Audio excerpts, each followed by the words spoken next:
I could hear it. Ruby, that I can get your other guest on. Awesome. Okay, let's see. Joyce, Harry Joyce, theme, intros, all cued. And let's see, we get conversation. And people who Need people are the glorious people who's pretty fucked up and they need to get therapy. in the world. Learn to Boy. live on your own. Get over it. And Patrick who? Patrick Moore. Patrick. Patrick Less. Patrick Less. I'd rather be blue over you. I'd rather be blue over you than be happy with some. Is that Patrick? Yeah. No. As I'd rather be blue. Greetings. Greetings! Greetings, Earthling! Hello? Hi, Patrick! Hello, Terry. It's good to have you on the. It's good to have you on the show. Alright, likewise. Good to be back. Alright, zombies, I'm gonna hit the go live button. Are you ready? Yep. Woo. When you hear that music, it means you've gone live, zombies. So when it stops, it's time for you to imitate the living. So I'm gonna do just Patrick. Just so you know, I'm just gonna do like a quick monologue in the beginning, and then after that I'll introduce everyone, and then maybe we can have some comments on it because I think this is a subject matter that we're all gonna feel something about. Oh, fantastic. Good. No, I'm listening. Okay. All right. I have no feelings. I just think about food and sex, that's it. Oh, well, that's still somewhat of a feeling, right? Imagine a town where there are no small joints, just small stoners, where Kush is a girl's best friend, and law-breaking is the new liberty. It's the Hollywood Hemptress Hour, hosted by your honey blonde Hemptress, Terry Joyce. Welcome to Hollywood Hemptress Hour. Thank you for tuning into the show. You are listening to the, well, you probably know what network you're on, and this is the Time for Hemp Network. And we are also the only pro-cannabis network on iHeartRadio. So thank you very much for tuning in to the show tonight at the midnight hour. You know, there's some interesting things happening in the world today, and it's one of those kind of moments where I have to just call bullshit out on it. And one of the things is I probably, some people may know, if you've been, you know, looking at Facebook or watching television, that there has been a protest taking place in the UK. There's been a protest going on. Apparently, there's been some deaths. The police have not treated the protesters well, and Obama just came out with a statement that you know, because he's always concerned about how other countries are treating their citizens. And so he came out and he's so bold about it and everything, and he said so warm-hearted, I guess, you know, and he said we hold the Ukrainian government primarily responsible, Obama said, for making sure that it is dealing with peaceful protesters in an appropriate way. You know, and we feel that the Ukrainian people should be able to assemble and speak freely about their interests without fear of repression.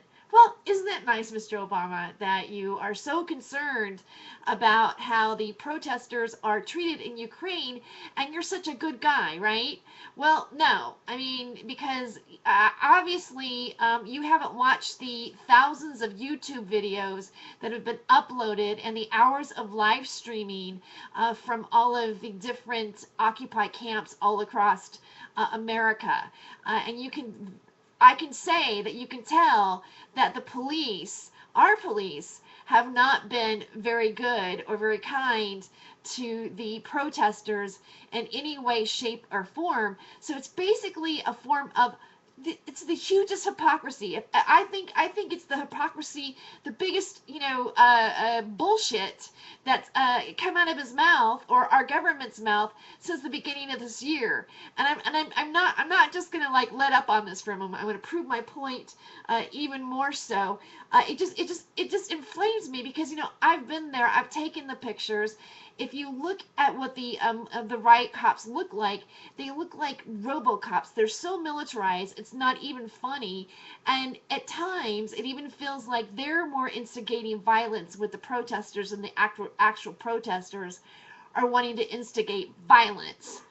So, and to prove that the occupiers were not treated correctly or with respect or they were, abused, our wonderful Mayor Antonio Villagrosa, when he left office, made a big public statement in the papers about his regrets about how the occupiers were treated during that time. And he states in a statement released today by the mayor's office, Mayor Antonio Villagrosa apologized for what he says was abuse of power on his part.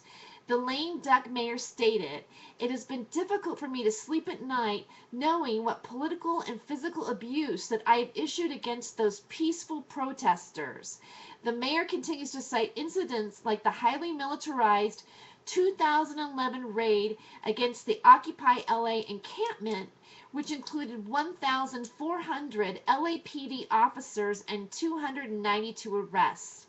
If given the opportunity to do it all over again, the mayor says that he wished he had focused more on putting the real criminals in jail, the bankers. Well, I want to know, how come they're not in jail yet? Why are they not in jail yet? Okay, number one, all right, if they, they're still doing what they're doing, and we just get a really nice apology. Well, he did give us some ponchos, but again, they gave that to the Indians. And then let's go back to, let me see, we can even go back to 2007 about some odd behavior when someone speaks out and asks questions that apparently they're not supposed to. On September 17th, 2011, U.S. Senator John Kerry addressed Constitution Day forum at the University of Florida in Gainesville, which was organized by the Accent Speakers Bureau, an agency of the university's student government. Apparently, a 21-year-old fourth-year undergraduate mass communication student walked up and asked Carrie about the Skull and Bones, whether he was with the Skull and Bones Society, and he got tasered. That's been on YouTube everywhere. As a matter of fact, let me see. This version on the internet, one version reached 7 million viewers on YouTube. And the Oxford American Dictionary listed tase as one of the words of the year for 2007, and popularized by the widespread use of the phrase, "Don't tase me, bro," because that's what he kept saying. As a matter of fact, that particular phrase got so popular that Meyer registered the phrase as a trademark in September of 2007. Let me see. And then let me go to here where there was a law that was just passed recently, because you know what? We do feel that being an American, we do have the right to peacefully assemble for whatever causes that we really believe in. I mean, that, to me, if you think about being an American, or, like, hey, we're free here, we can stand up in front of the White House and tell them that we want to legalize marijuana. Of course, you have to have a permit, which is, that is possible. We can be there present. I don't know if that's a protest, but we can have a permit and do something. I know that Dejay Kuti is working on that for this year, for us to go to the White House and make our presence be known. But you're really not supposed to protest there. As a matter of fact, we are not allowed to protest in front of any place, any type of politician where there is a special event and there's Secret Service around. If you do that, you can be arrested. And so that's gone into effect. So, they're, and forget about England. England just now, they can't even protest anymore. If they do protest, they just get watered down. Apparently, there's these big water things that just water down people. I guess that's better than the rubber bullets that we've actually seen. And, if you want to go about like what kind of people are profiled to be those riot cops, they're sociopaths. They are the people that have the least amount of feeling about any empathy. They don't care, and they've gone through a lot of them are military, and they've been conditioned to at a shooting range to have pictures as a target of pregnant women. So you can pretty much psychologically figure out what we're facing up. We want to make sure that that the protesters in Ukraine feel good and feel like they're okay to be doing what they're doing, and they feel like they're doing it in safety. Okay, I'm going to tell you right now, I don't feel safe. I don't feel safe. I don't feel safe to protest in America. So I'm asking you, Mr. President, what about like the protesters at home? Like, how is that okay? How is it that you're so concerned about what's going on in the Ukraine? What's your motivation to all of a sudden have empathy for other protesters in another country? So I would just like, in matter of fact, Mr. President, if you could call back during the show, because probably the NSA is maybe listening right now, or the CIA or whatever, or Homeland Security. Hey, you guys out there, we would really be impressed if Mr. President called in to the Time for Hemp network. He probably won't, because that's not really a really great agenda. But I do another show. I'm also on Facebook, so if you could like tell the president that he could message me on my Facebook page and maybe explain to me that he really cares about the protesters in America and our right to have freedom of speech in America. You think Mr. President would do that? If he does that, I will invite him to be a guest on my show. How about that? All right. And the last thing that I want to finish up here, because I know you're going, God, this woman's losing it. Yeah, I am fucking losing it. I am fucking losing it, because I am fucking sick of this goddamn schmarby bullshit that exists in this country.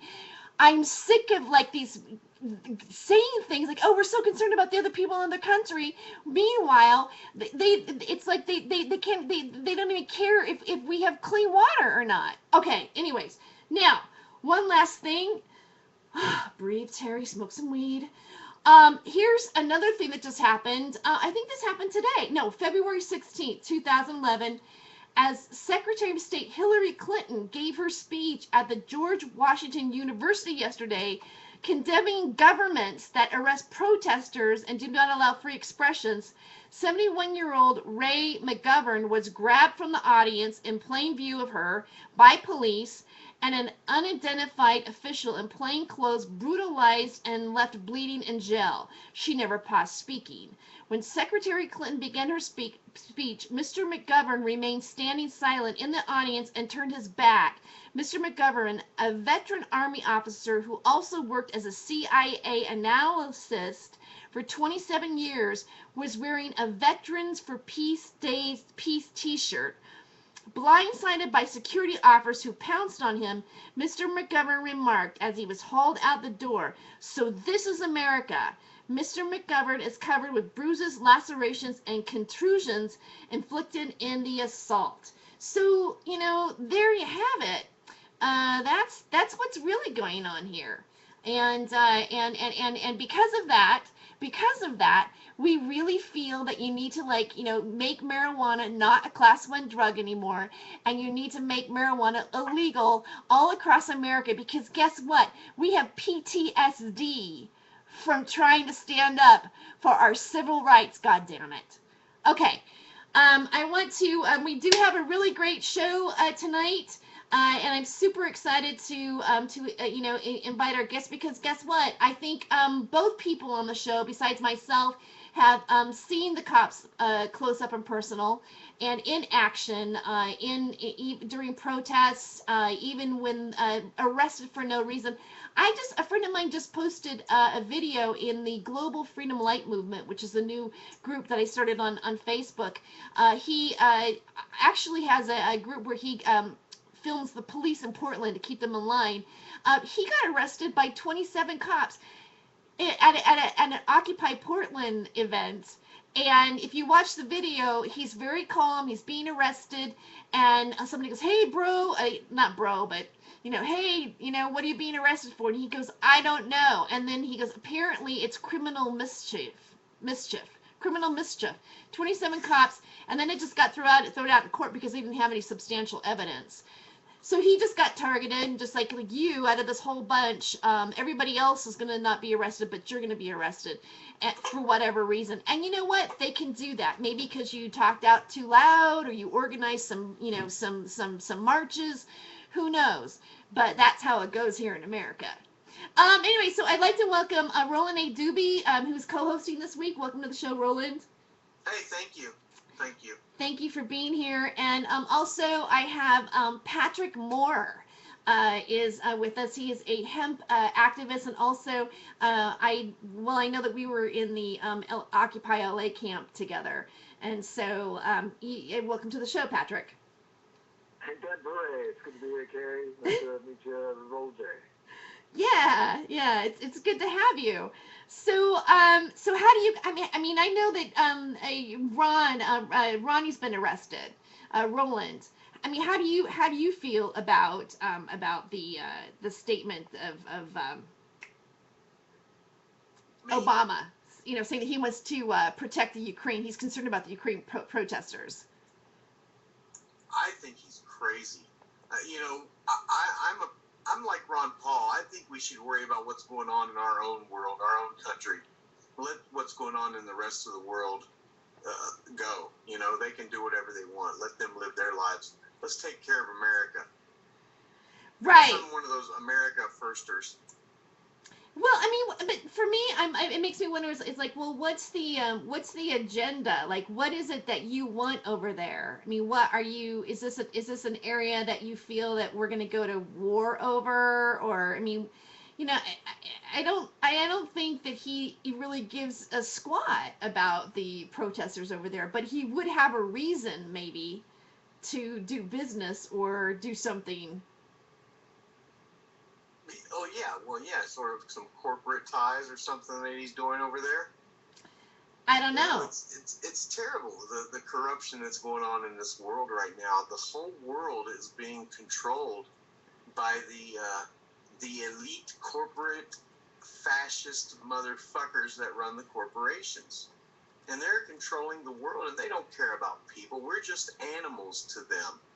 There's a guy who does a bit about...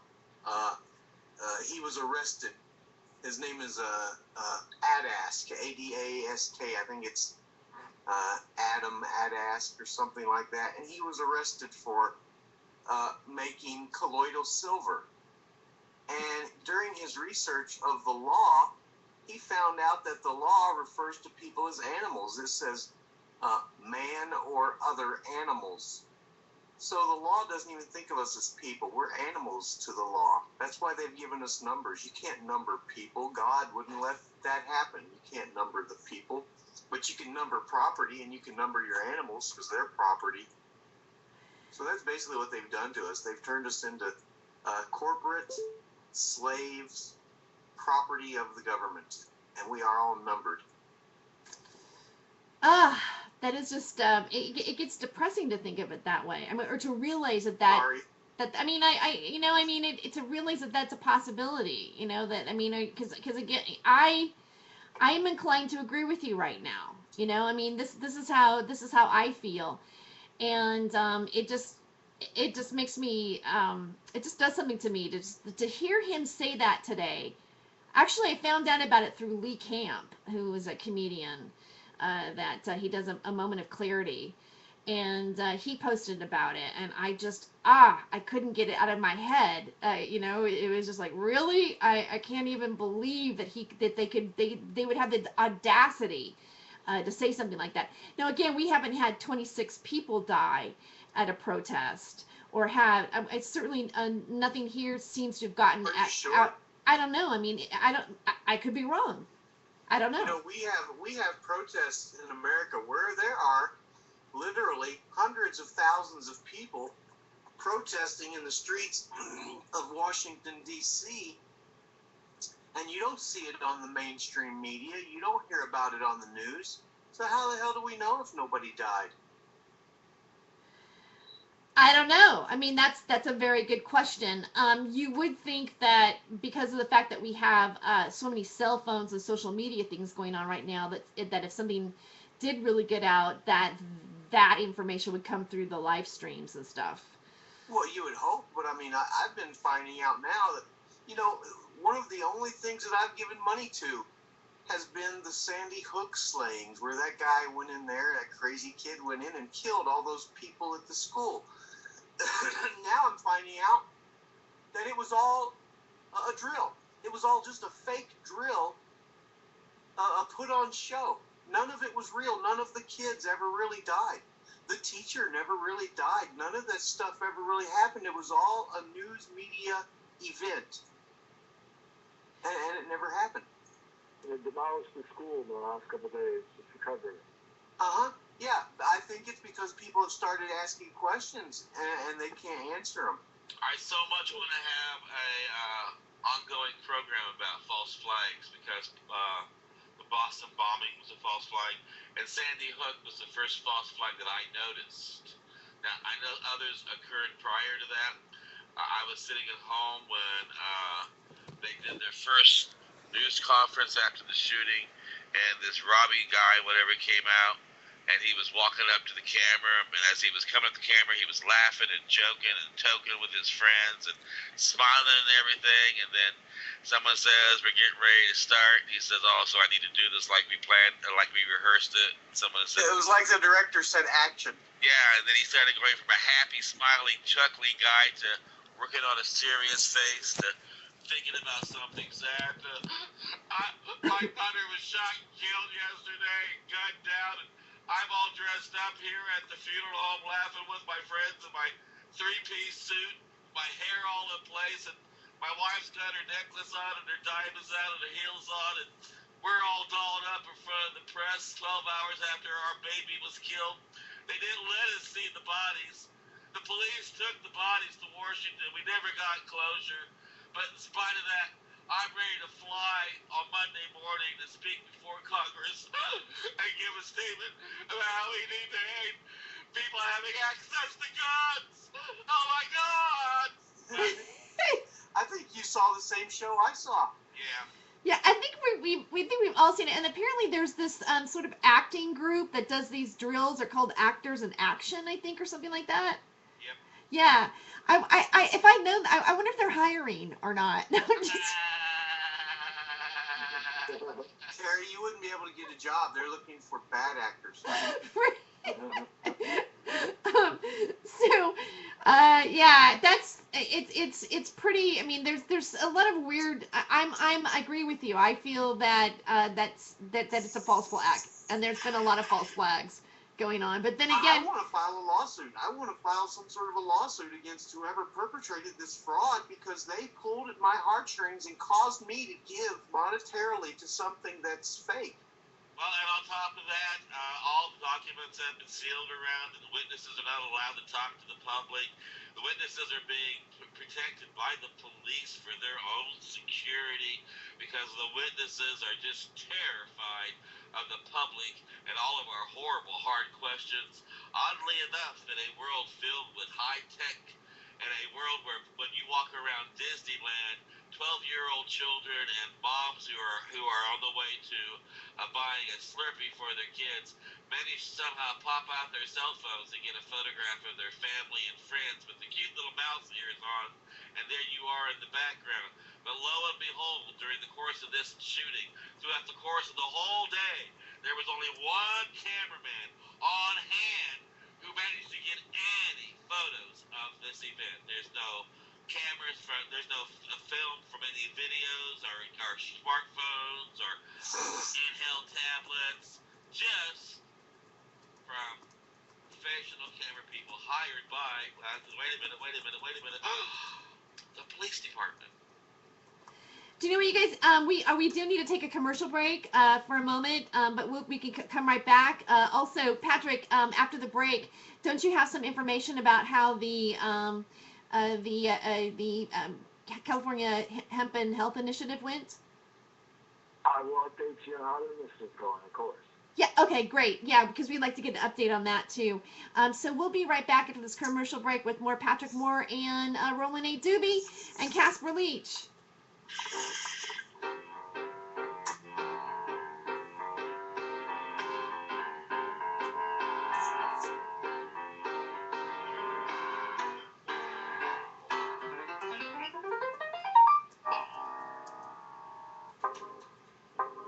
Alright, Terry Joyce, I got a groovy little song for you. I'll play on our way back in. And it's by Jay Foreman. Oh, cool. Yes, it's called Pretend You're Happy. All right, so I'm getting Jason's been watching the show, and he's saying that that his nephew, my bandmate's nephew goes to Sandy Hook, and that they say that the shooting actually really did happen, but like perhaps like he believes, and this is what I think might have happened, is that that it was a mind control, an MK Ultra mind control with maybe multiple shooters. So the actual incident was really happening, and that maybe these actors are also really there too, doing a drill at the same time. So the footage is kind of like both, like there's always that drill happening. I don't know. Maybe these things actually really do happen and there are victims, but it's still an orchestrated event. Maybe it really happened, but they never actually killed any real people.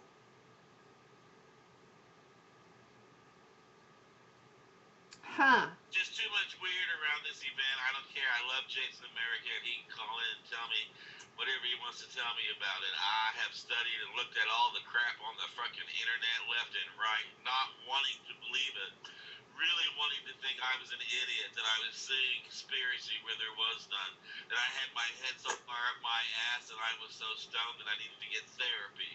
And all I could conclude was no, completely staged from beginning to end.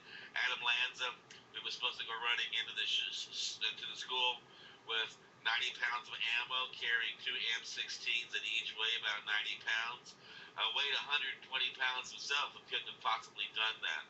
Somebody walks up to a school with all of that ammunition and guns, and it's not even locked, that he just walks on in. Right. The school nurse was supposed to have been hiding in the closet during the whole time, and she talks more than ever. And there's 2 school nurses by the same name that pop up in the footage. First, there are real camera people that show up, and they get somebody comes out and says that she is the school nurse and she's running away. Then later, there's somebody else who has the same school nurse name who looks completely different, who's giving a different story. There's Photoshop ops. There was a Facebook profile that was established for victims of this shooting 2 days to a week before the shooting even occurred. And pictures of the kids singing at Super Bowl that were supposed to be dead. I do not see a real tear in any one parent's eye. Now, I mean, I looked at all the interviews, and on top of that, Terry Joyce, could you, as a parent, if your child was gunned down and killed on Friday, be dolled up and ready for the press on Saturday, especially if you were not allowed to see your baby one last time and hug it before you put it in the grave?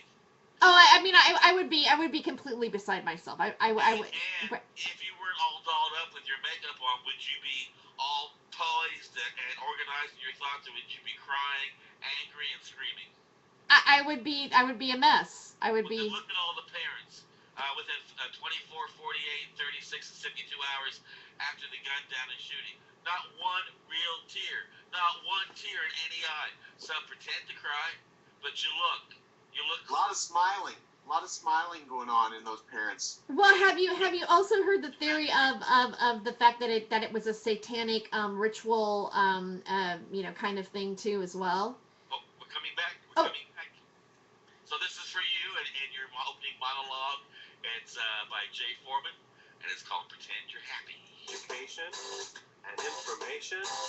See what all the buzz is all about. It's time for hemp. It's time for hemp.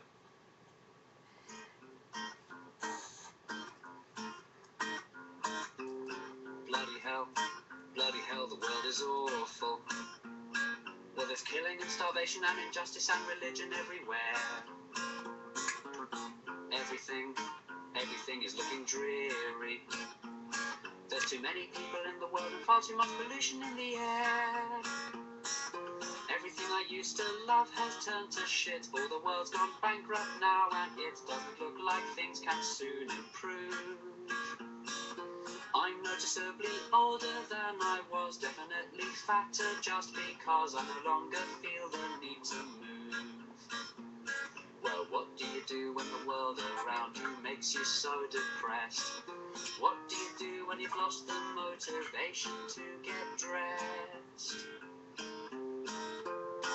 Pretend that you are happy, smile when you're feeling blue. If you pretend you're happy, you'll start to believe it's true. It's better to fake a smile and fill the world with woe. So just pretend you're happy and nobody will know.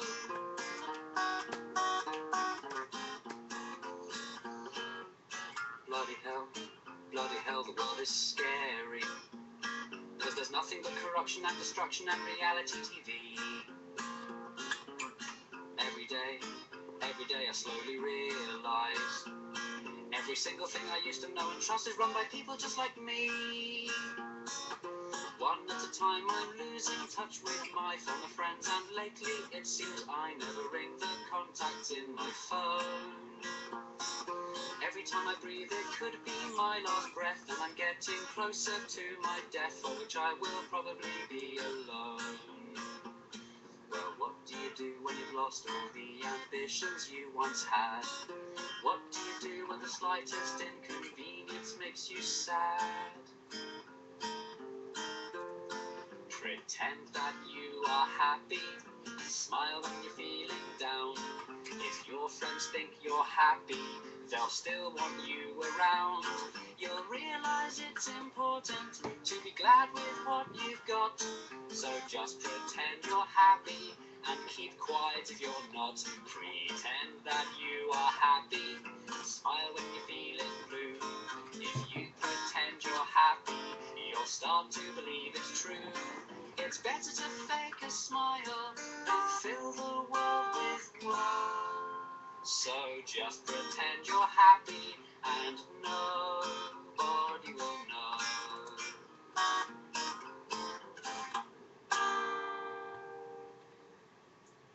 I love them.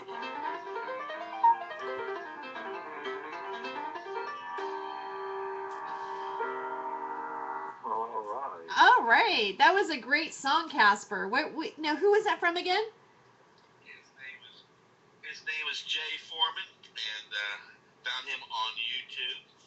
So, and I thought it might be something that might be groovy for tonight's programming. And sure enough, your opening monologue laid the path. It was like right in sync. I love it. I love how things just come together that way. Thank you for finding it and playing it. You are listening to Hollywood Hemptress Hour on the Time for Hemp Network, and again, we are the only pro-cannabis network on iHeartRadio. So thank you very much for tuning in. If you are listening, we do need your support. So please go to our website at timeforhemp.com and give us some fucking money. Thank you. And next, I wanted to say that we've got Ronnie Smith here, aka Roland A. Duby, is co-hosting all week. I'm really happy to have him this week, as well as our special guest is Patrick Moore, aka Dr. Mesmer. And and thank you for being here. The doctor is going to be sharing the good word tonight. Actually, I'm taking it off your post of your girlfriend Jeanette Perez too as well.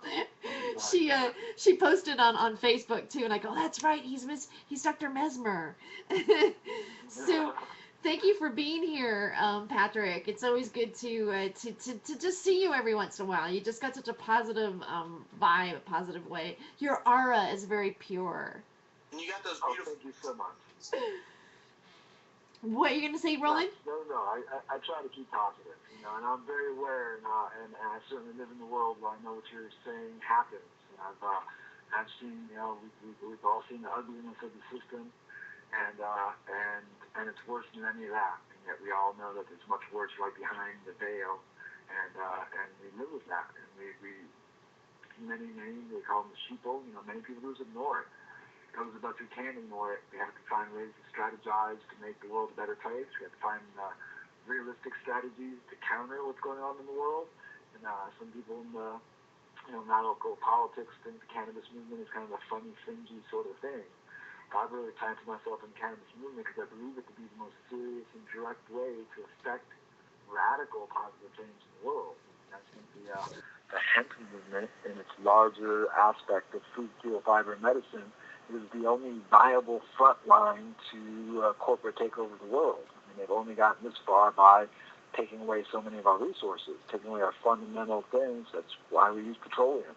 They control the world because we use petroleum. And it really gets down to some really simple issues back at we give up our power. They have the power. We've given it up in so many ways. And we're at such a unique pinnacle in history where we could actually start seizing it back. And Prop 215 was a powerful first step that direction. But we still aren't making fuel. We still aren't eating hemp seed. We still aren't really, truly embracing the vastness of the plant and of the culture right behind it. The whole bioculture that comes along with hemp is, algae friendly. It will work with funguses. We'll find ways of doing all the things we do times 10 without ever breaking ground, without ever burning up resources, without ever destroying our environment. It's and all locally. You throw in 3D printers on top of that, and we have a 21st century that we can barely recognize, but we know it's so quantumly safer and healthier than where we're at. What we've been doing for the last 100 years. So it keeps you motivated. It keeps you in the front line. So, Patrick, the world that you talk about, or that you're saying, and I'm with you on it. This is the direction that this is what I feel that it is, and this is the direction where we can go to as collectively. Do you feel that we're really going to do it? That we're really like what we like? I know that all of us here. I don't know for sure, but I feel that even like the four of us that are here tonight, we all have something in our heart and in our mind's eye that we see as being a new world, basically a new way of living where whoa, I just lost my glasses, where we are not we're not drilling for oil anymore. We're running our cars on hemp oil or biofuel or water, or that we have Tesla's version of electricity, that we are able to heal ourselves in more natural ways that probably are just accessible to us and always have been, whether it be cannabis or other herbs or meditation or working with light and sound or whatever it is. What? Colloidal silver and ozone. Colloidal silver. And what was the other one that you? Ozone. Ozone? Ozone gas is maybe the single most studied medical paradigm in Europe in the last 100 years. Outstanding research done all over the planet. Japan, Germany today, heavily used in medicine. Here, virtually ignored, or worse yet, radically suppressed. But ozone is one of those things just on the cutting edge. If we could just start embracing the things like Cuba has. Cuba does incredible ozone research or treatment. Well, they've incorporated in mainstream treatment, and it saves them, vast suffering and small fortune. So we do know these tools are all around us.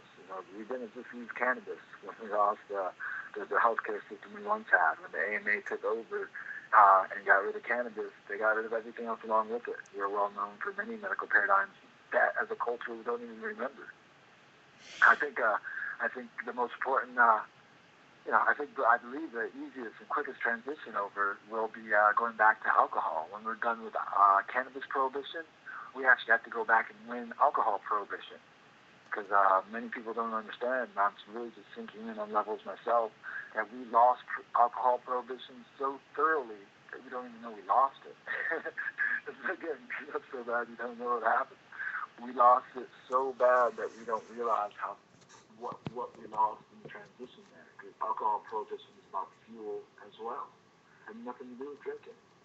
That's just a cover story. The actual entire emphasis on alcohol prohibition is making sure we quit making our fuel, which is becoming incredibly common in America. Making your own alcohol is 2,000-year technology, and yet it runs our cars.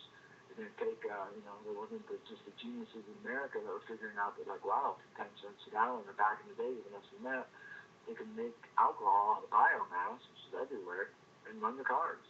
And to this day, all our race cars, anybody with a $500,000 engine is running it on alcohol. Nobody's using petroleum to run anything important, really cutting edge. So we're left with petroleum because it's the only thing that's that hard to get to. But we could, if we go back and correct, at the end of a war, the winner should define the terms. And technically, we supposedly won the end of alcohol prohibition, showing that it was a brutal war against population. It was something that was unjustified and unconstitutional. But we didn't define the terms. We were so glad to have the fight over. We were so glad to have the brutal violence over that we let them define the terms. And to this day, it's near impossible to get an alcohol license for less than $500,000 in most places in America. And then it's under heavy scrutiny that you just serve some beer across the counter to somebody. And yet it's all designed to make sure we don't ever go back and make our own fuel.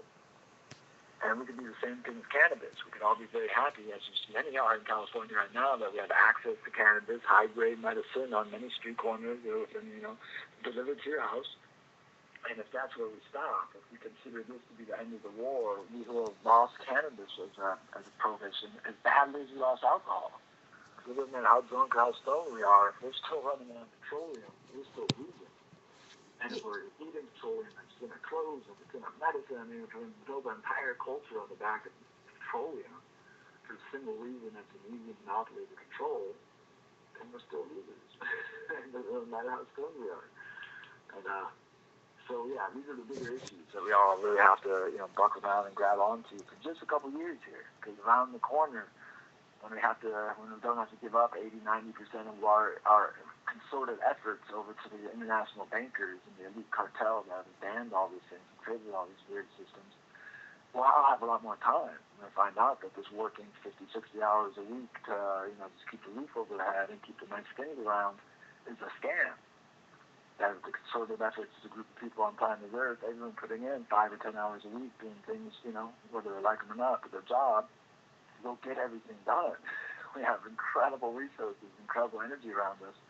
We're just being treated like slaves. We're just being still treated like slaves through all of history. And again, the technology in our hands, the ability to communicate the way we have now, we can break the system and spread out, relax, and enjoy the planet. It really is. And it all comes back right now to California passing progressive legislation. If California doesn't do it, no one will. Everyone's looking to see what the next country is, what the next state is, and they're all looking at each other saying, well, what's done, what can be done? And what's been done is not very good. And what can be done is barely even being discussed. When the Wall Street Journal recently looked at, well, everyone's talking about the $60 billion medical industry, but who's talking about the multi-trillion-dollar industrial industry of cannabis right on the backside? Oh, the California Cannabis Hemp Initiative is, and that was it. In the world, when somebody at the Wall Street Journal finally got the jackhammer moment, they're like, wow, this is big. They saw that really this initiative is the only thing that's addressing that in the country today. And that, and that was a few months ago. And certainly some interesting things are happening with industrial hemp in the country today, and progress is being made on every front.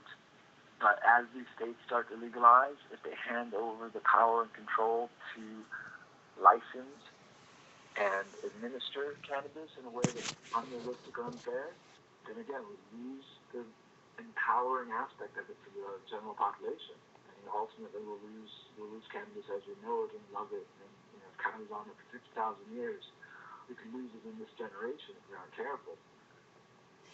Patrick, you know what? I really love everything that you're saying, and I want to listen more, but we do need to take a commercial break. We'll be right back with more Patrick Moore and also Roland A. Duby and Casper Lee. And more hemp, and more time for hemp. So we'll be right back. I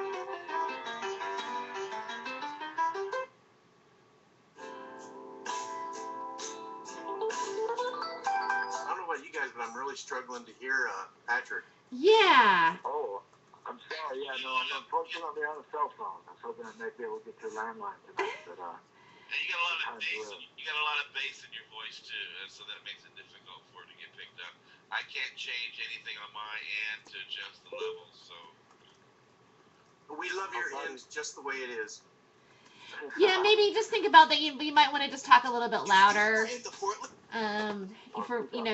Just like shout it out a little bit.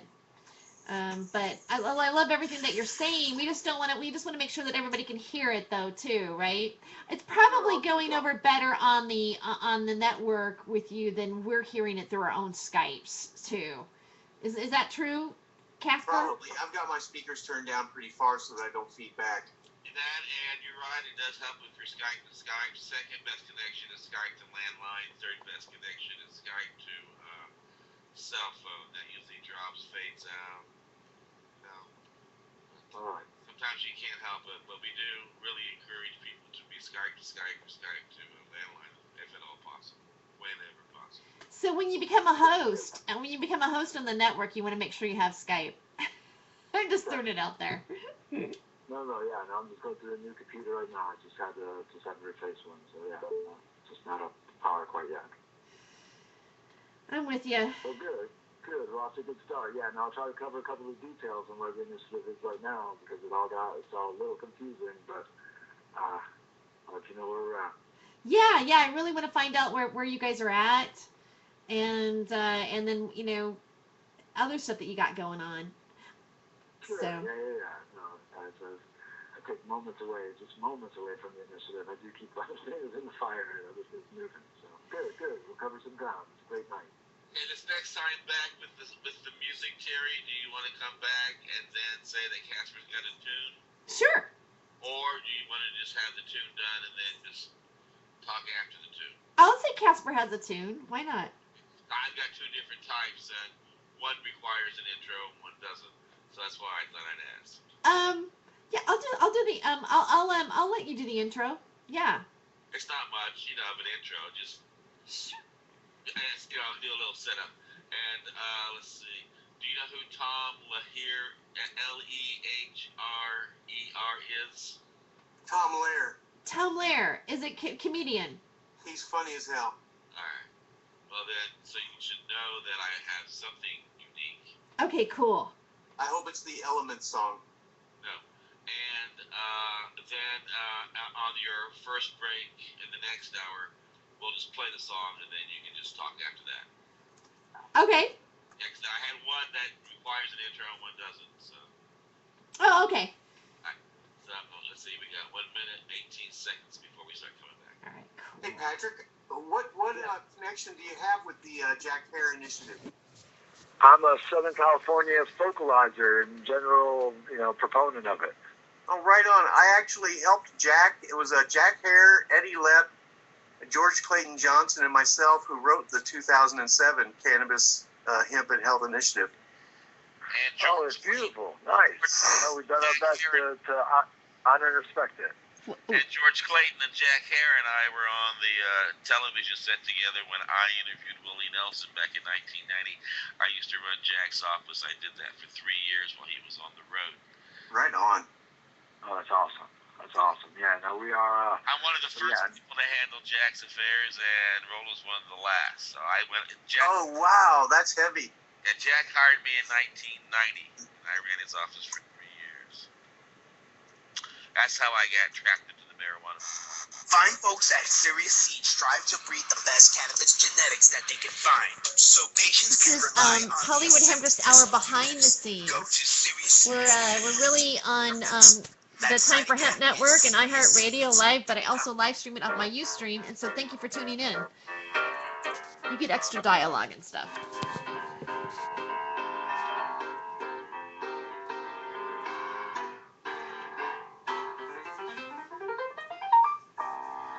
All right, welcome back to Hollywood Hemptress Hour. Thank you for tuning in at this late night hour. Actually, we do have 5 people who are viewing the Hollywood Hemptress Hour behind the scenes on our on the Ustream. So I'm waving and thanking for all the 5 viewers that are watching the live stream, as well as we are broadcasting live on the Time for Hemp Network and iHeartRadio. And what's happening live right now is that we have Roland Duby is co-hosting with me, and we also have Patrick Moore, aka Dr. Mesmer. Mesmer. It's Mesmer, right? Mesmer. Dr. Mesmer. Dr. Mesmer. Because he has those beautiful mesmer eyes. Dr. Mesmer, I have a question for you, Dr. Mesmer. Okay, anyway, I felt like I wanted to do a Doctor Who or something. And we also have Casper Leach with us, who is the founder of Time for Hemp, and he is doing the board op tonight, as he does for many of the hosts, but I always love it when he works my show, because he has these great songs and great comedians that he picks out of just, I don't know, out of the cosmos. He finds them on YouTube and various places, but he always brings great content.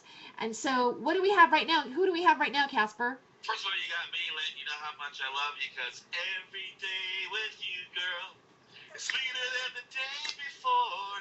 All right. Okay. Well, we got spring coming up, right? Yes. And it's a time when families get together and have picnics to share love and build memories. And you know what a soft-hearted ball of love I am. Just a big warm fuzzy, right? Right.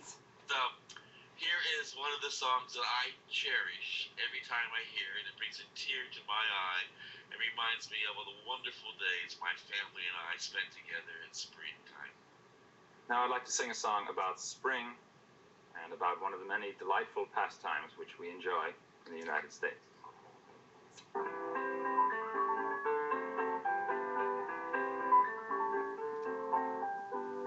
Spring is here, spring is here. Life is skittles and life is beer. I think the loveliest time of the year is the spring. I do. Don't you?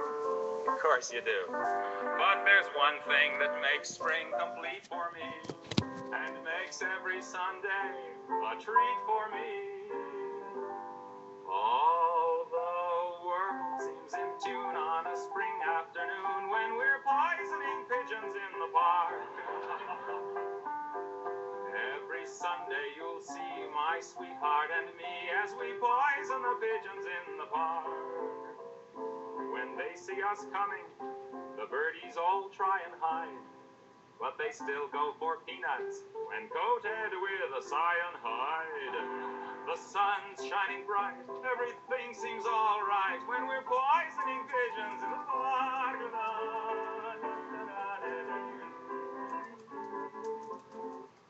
We've gained notoriety and caused much anxiety in the Audubon Society with our games. They call it impiety and lack of propriety and quite a variety of unpleasant names. But it's not against any religion to want to dispose of a pigeon. So Sunday you're free, why don't you come with me and we'll poison the pigeons in the park. And maybe we'll do in a squirrel or two while we're poisoning pigeons in the park. We'll murder them all amid laughter and merriment, except for the few we take home to experiment. My pulse will be quickening with each drop of strychnine we feed to a pigeon. It just takes a smidgen to poison a pigeon in the park.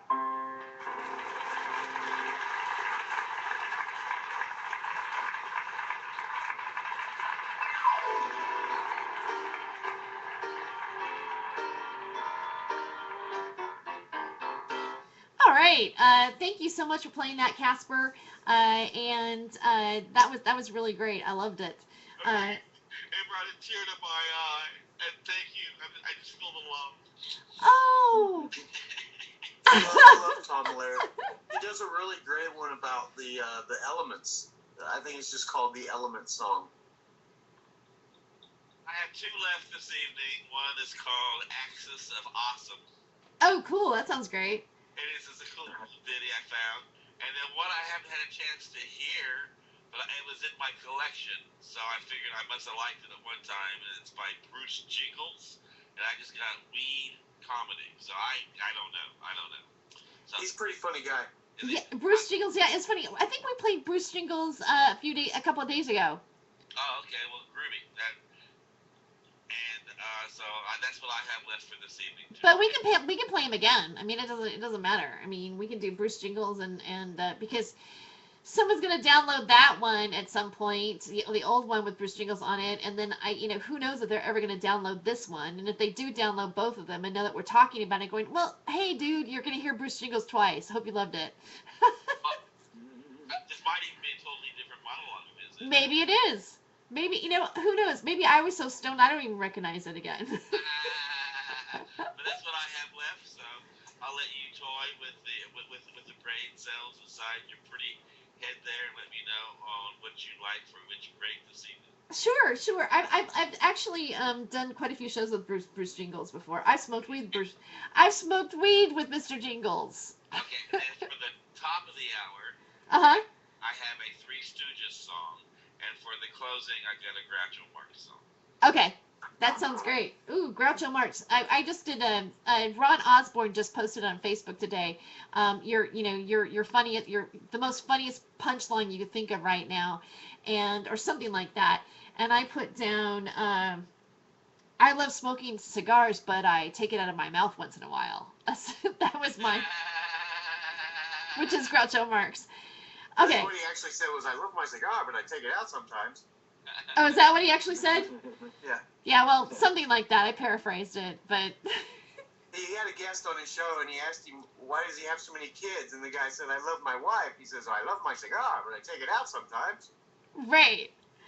Yeah, I've seen that. I saw that clip, and then I checked a Snopes reference, and Snopes says that it never really happened.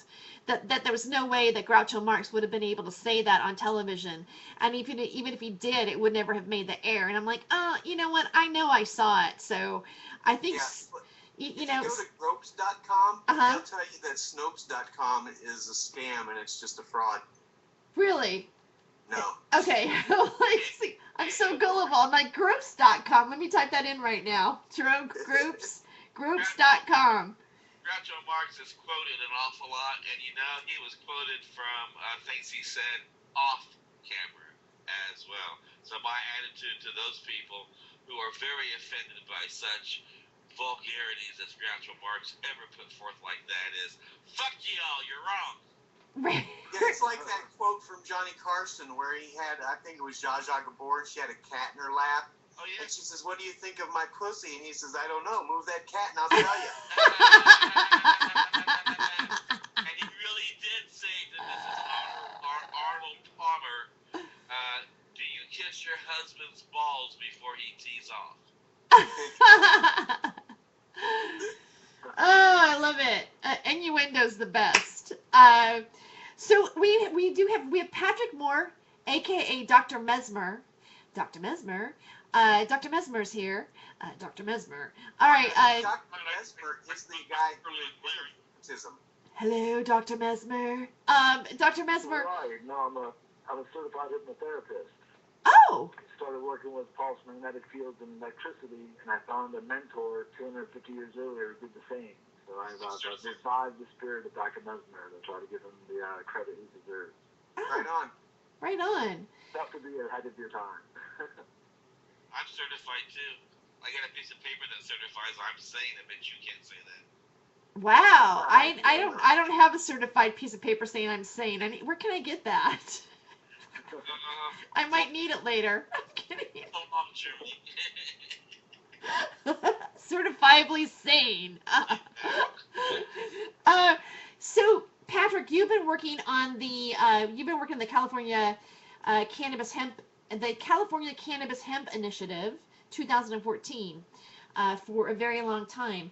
And how is that going right now? How do you think, are we We going to? are, yes. We're in the final week of the initiative. Really, we turn in our signatures on the 24th, which will be this upcoming Monday, and we don't think we have enough signatures to get it on the ballot this November with this run of it. We are going to do a turn in this Monday, specifically to get a decision and clarity on our online petition. We have gotten clearance from the state less than a month ago to download our California Cannabis Hemp Initiative and let people download it in their homes, sign it, and then send it in.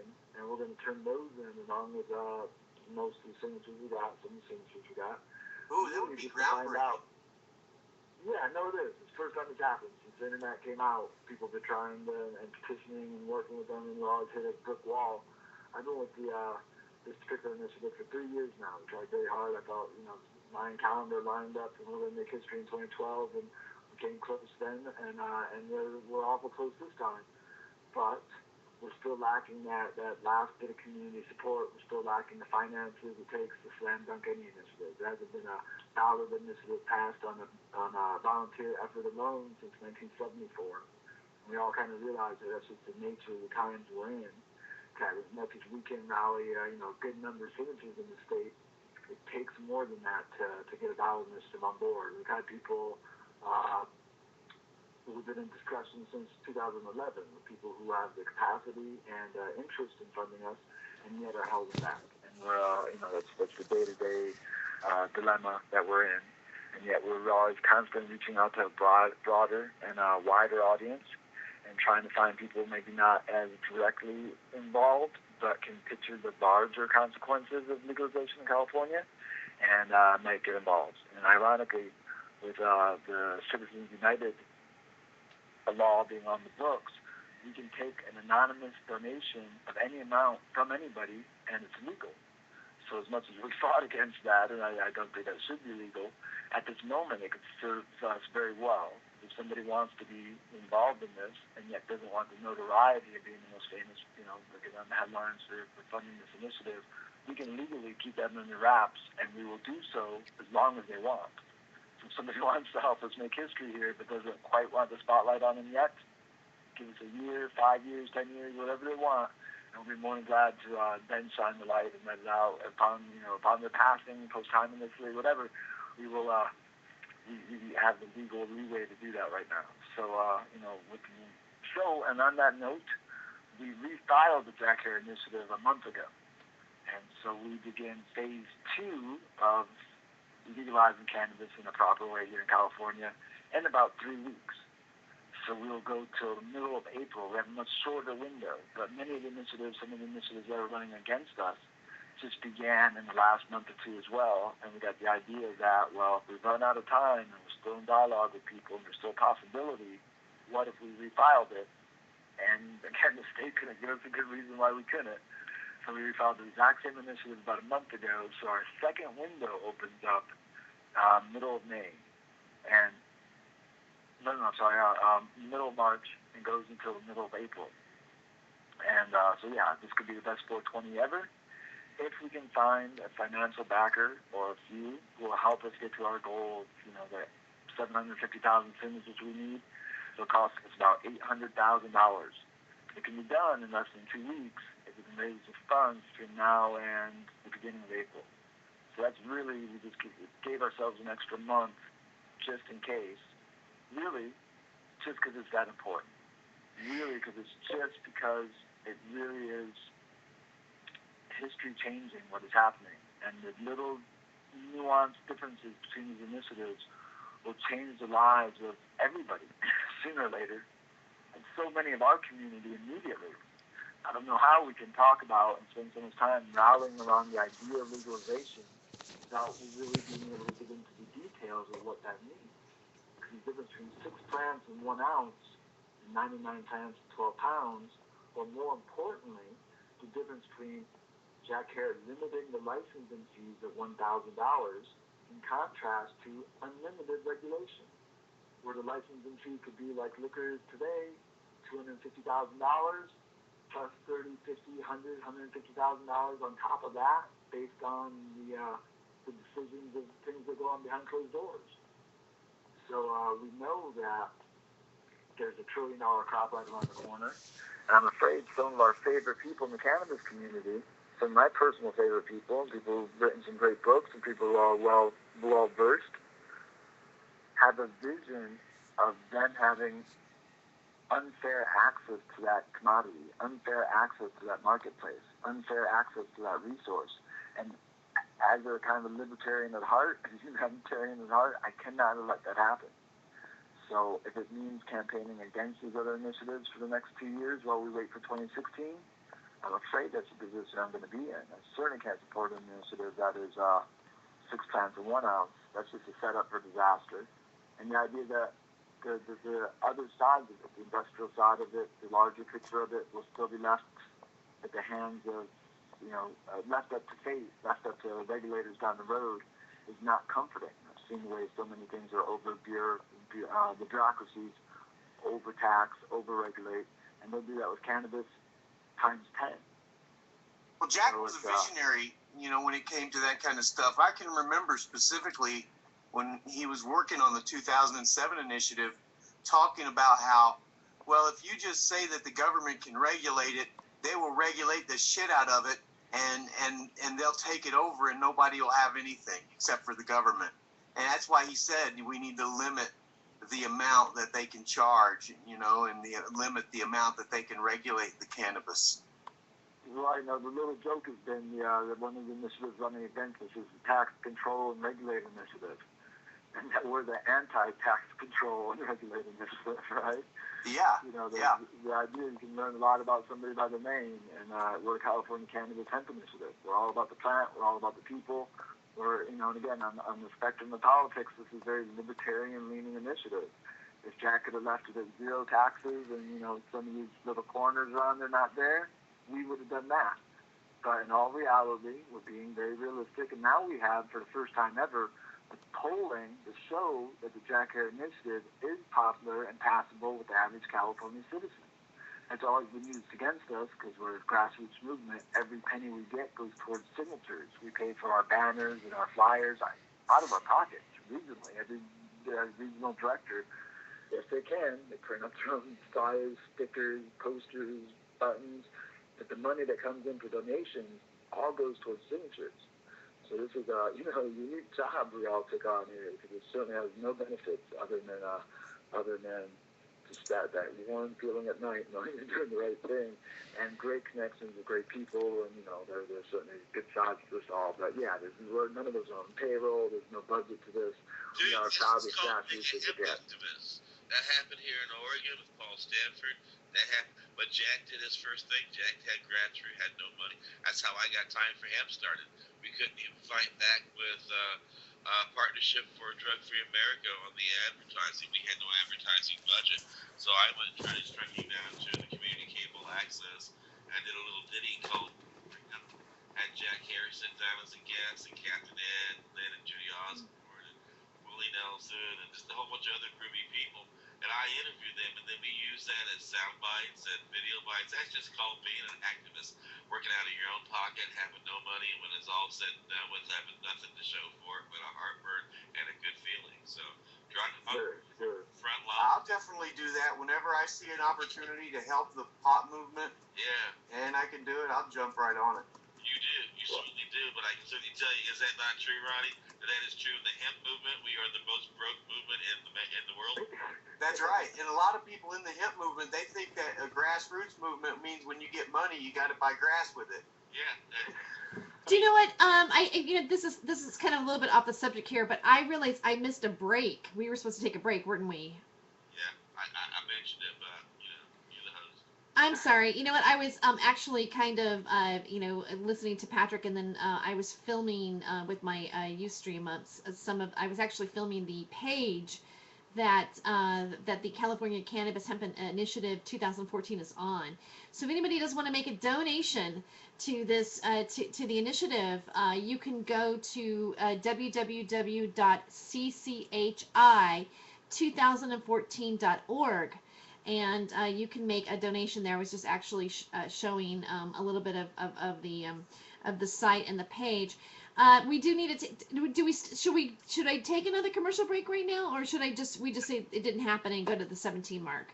No, you're just 7 minutes past. This is the top of the hour break. I'll do a short little thing. I'll make it short. Well, let's try to break it in half so we can break it up. Okay, yeah. Okay, so we're gonna take. Real network, girlfriend. Let's pretend that we're doing real radio. All right, this is real radio. This is real radio. God damn it, it is. So we are gonna take a break. We'll be right back with more Hollywood Hemptress Hour on the Time for Hemp Network. Stay tuned. Where the commercials are 4 minutes and 20 seconds.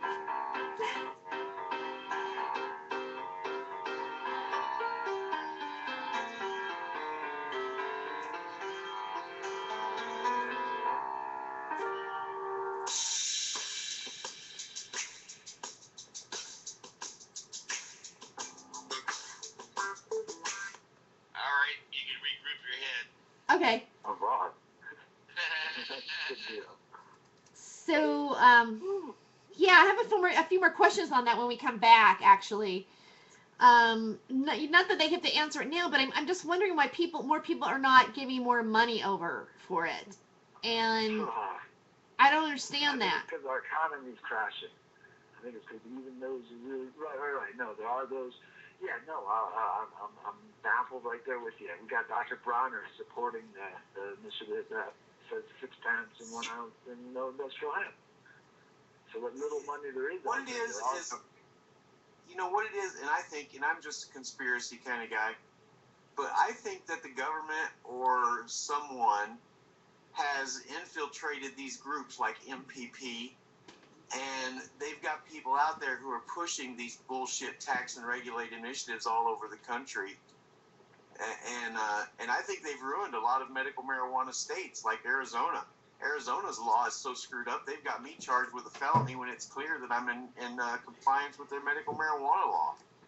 You know? And in all honesty, we don't know what position they are in. I can certainly tell you I was dealing with someone who told me the 1st of December that he was going to throw $5,000 into Time for Hemp. And he told me that in December he had to get the board from his organization to make that happen. And he'd make it happen. Thought we'd have a good Christmas.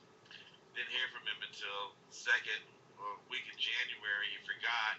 But he said the board was meeting and it all looked good. And not only was he going to come on board as a host, he was also going to make sure we got $5,000 into our pocket. His secretary told me the 3rd week of January, things look great. He's just got to meet with the board at the end of the week. Nothing happened. The last week of January he popped up. Finally sent an email. They said they're going to be meeting for sure. And it looks great next week. So then didn't hear from them. They didn't get the money into us the 1st of February. We didn't get our rent paid. We didn't get so we had to deal with late fees. Then it went to court, cost even more. Court was supposed to be tomorrow morning where we're going to be evicted. This person and this person's company finally calls us after sending me a text message on Sunday after I sent a text message for help that his assistant was calling on Monday with our help. They called Tuesday, so they couldn't figure out why I was under the impression they would help. Because I was told this and that, I get the messages and stuff. Well, we just can't print money, and it's just not in our quarter, but I'm sorry we can't do anything to assist you. And I get this message less than 72 hours before him to be evicted from the thing, but then be shut down. The green tape of the cannabis movement. So, after saying that they were going to do it, they said, we don't know why you're under the impression that we were going to do it. The secretary said, why did you approach Steve thinking that Steve was going to help you like that? And I said, well, Steve said he was going to send $5,000. He sent me this message. You've read his text messages. You handled his email. You've seen the correspondences. I'm not the kind of person to go on a whim like that. I'm a pretty smart businessman. I wouldn't walk this far up to the edge thinking I wasn't going to have a safety net, only to find out that it wasn't there. I can't believe you're telling me less than 72 hours before court that you can't help after telling me for 2 months that help was on its way. I'll tell you why we're in this mess is because we've been waiting on you to move. Well, Wow. I'm so sorry that there was a misunderstanding there because we love what you do, but it's a board and we're supporting this. We're opening up businesses here and we're supporting that, supporting this, and we just can't take care of everybody. We're just not printing money. Maybe we can get you in the next quarter. Well, how do I get that back on the table? Well, I don't know. I guess you'll have to call Steve again sometime next week or the following week. I said, no, you have Steve call me when it's convenient. He has my cell phone number.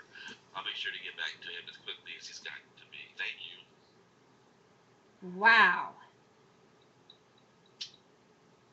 So I'm taking he's not going to do a show.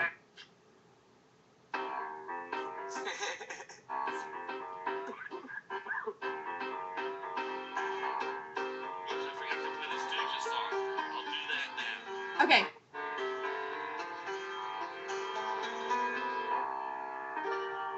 Ready, sister?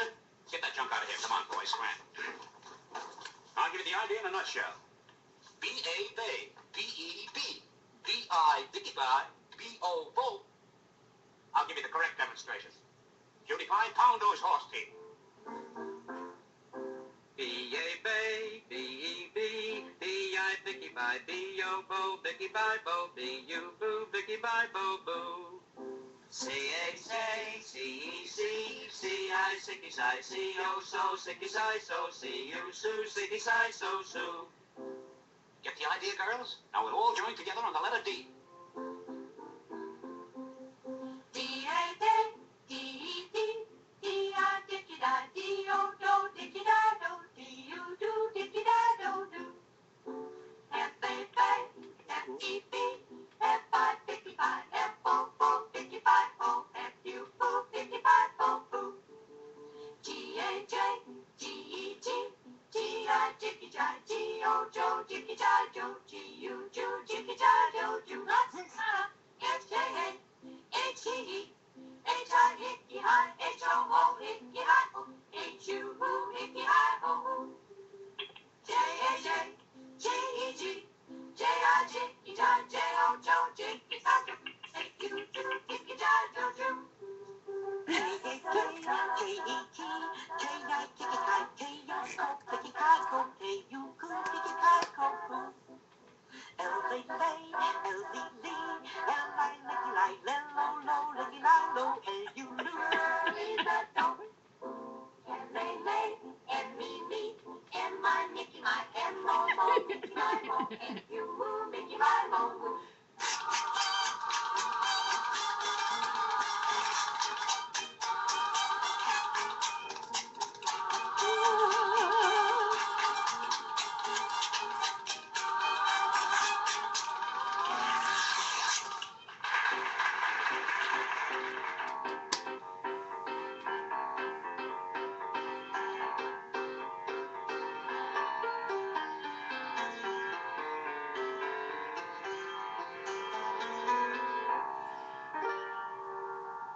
Trippy, man.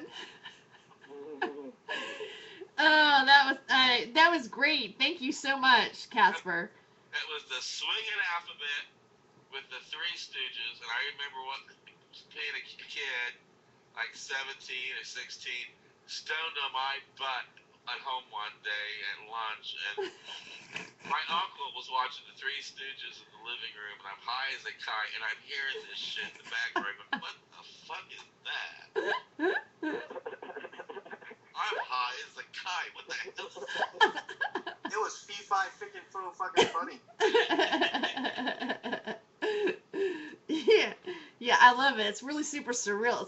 It almost feels a little David Lynch-like, It's sort of like, what happened to me? Where am I? How high am I? Did we just get hypnotized? Right.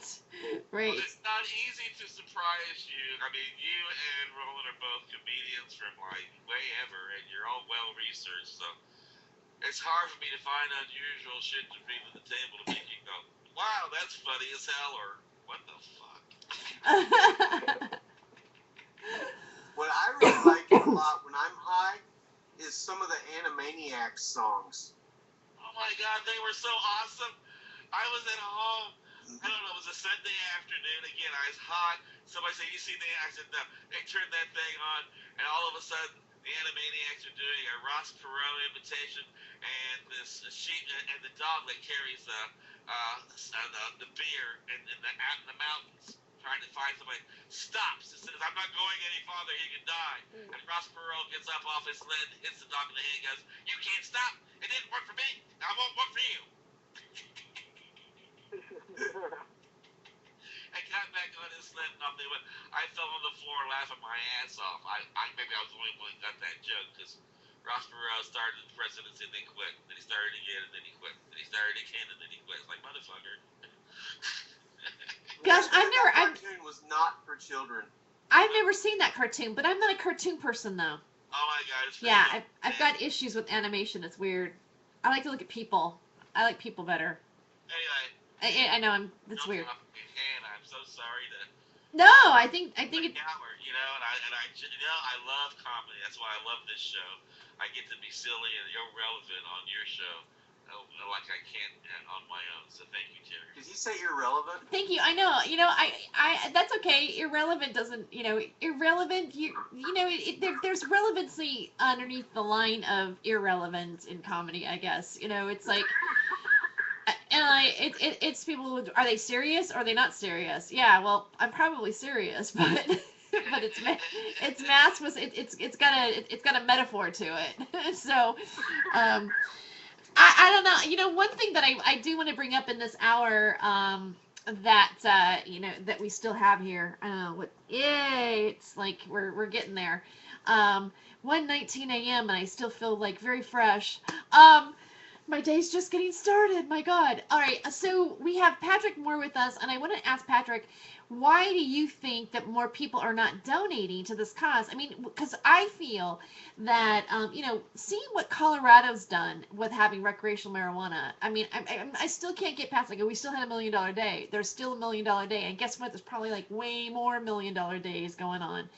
I think Colorado's real estate's going to go up. I mean, there's going to be a lot of things happening. Probably more tourism is going to happen there, and quite possibly the same thing's going to happen up here in Washington as well. I don't understand why any state, all states, wouldn't want to just automatically legalize marijuana for recreational use and legalize industrial hemp. Not just because, because they're greedy. Come on. What about that factor of it? I mean, I know that we sit here and we say, look, we want the planet. We want people to live more harmoniously with the planet. We want all animals to be okay. We want to be able to, give back to the earth and not to be destroying the planet. And also we want to have healthy, clean bodies and be abundant with good food. Who the hell doesn't want that? All right. But I don't understand why people aren't plunking the greedy people who obviously know that there's money in it. Why aren't those greedy people writing out some paychecks right now? Yeah, for real. Why isn't that happening? I don't understand why somebody hasn't started a tour company called Tour 20. Oh, they have. They have in Colorado. No, it's called 420. I said Tour 20. Oh, Tour 20. I love it. Yeah, no, it's in the works. We're, again, just at the dawning of a new age. The cannabis culture, as we place ourselves, I've been going to the 420 Lounge, the 420 Treehouse. It's a smoking lounge here in Los Angeles. And what a fantastic thing just finally happened. I've never felt so comfortable in a place where I walked in and it's like a social lounge, it's like a bar, but no liquor in the place. And I took a deep breath and I realized, wow, this is the direction we're going. There's going to be more and more places where we feel comfortable, we're going to be out of the closet, we're going to be able to share our creativity and our political force in its totality, and with that, we're going to reshape culture. As much as the drinking culture has reshaped our culture, in modern times, the cocaine culture has reshaped our culture, often in no small part through Wall Street. Cannabis culture is going to be able to reshape the culture in a healthier way, as we all know. And I'm looking at some research just recently that, again, as further in you go, the bigger it gets. There's an anthropologist making a very strong scientific case that 80% of the human diet for the last 6,000 years has been hemp seed. And if you were to have identified us from the outer space, at a distance, you would have said, oh, there's the hemp seed eating creature. As much as there are birds that only eat certain things, as much as there's a koala bear that only eats one leaf, right? The eucalyptus, certain species adapted to really rely on singular food sources, and we did as well. And if we spent the last 100 years banning that food source and cutting ourselves off from our most vital source of life, yeah, if aliens looked at us right now, they would think we were the plastic chemical eating race. Right. It's petroleum. Like, there's a culture that's trying to live on petroleum, and it isn't working out so well. Yeah. Because there's the clearest step of a replacement, taking the thing that was 80% of our culture, 80% of our diet, and then in many other respects, 80% of our culture, and we replaced it with the 80% now that is petroleum. Right, we grow our foods with petroleum. Certainly, yeah. No, I mean, again, 80% of our food is touched by petroleum in one way or another, and that would be, and that's that's a terrible step for humanity.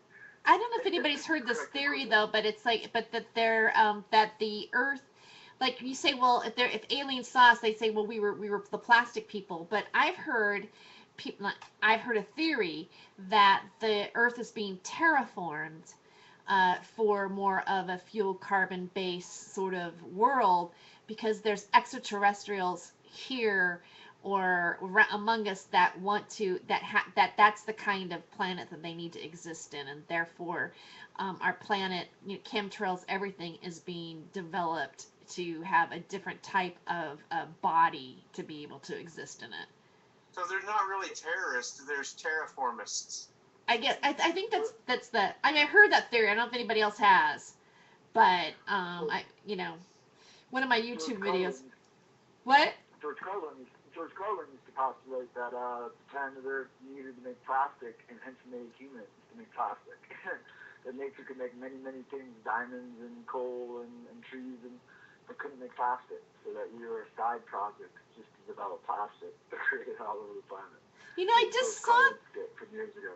I just saw that routine recently. It's funny that you're bringing it up. Yeah, I'm like, oh, I just looked at that recently. Yeah, that's true. He had a piece on that.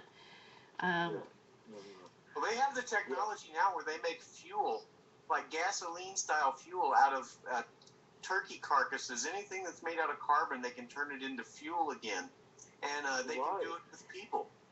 I would like to have my body turned into fuel when I die, and have my friends drive me around. How far can we go on Roland?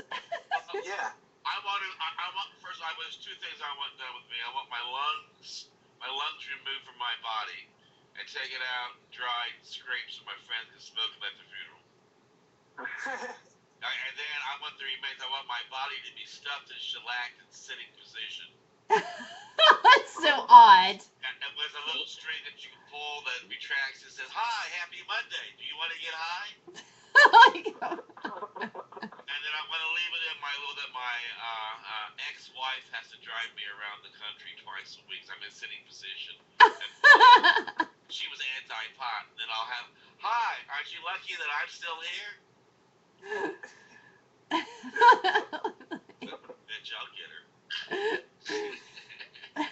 Well, at least she'll be able to go in the diamond lane.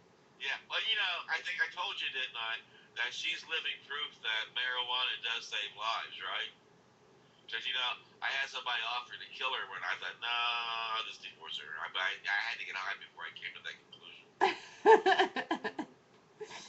Yeah, smoking pot does save lives. So it does. It saved a life. I was going to kill a guy that burned down my house, and I had it all planned out. I was so mad, and a friend of mine called me up, and he had a bunch of nice weed, and he wanted to go treasure with metal detectors and get high, and so I did that instead.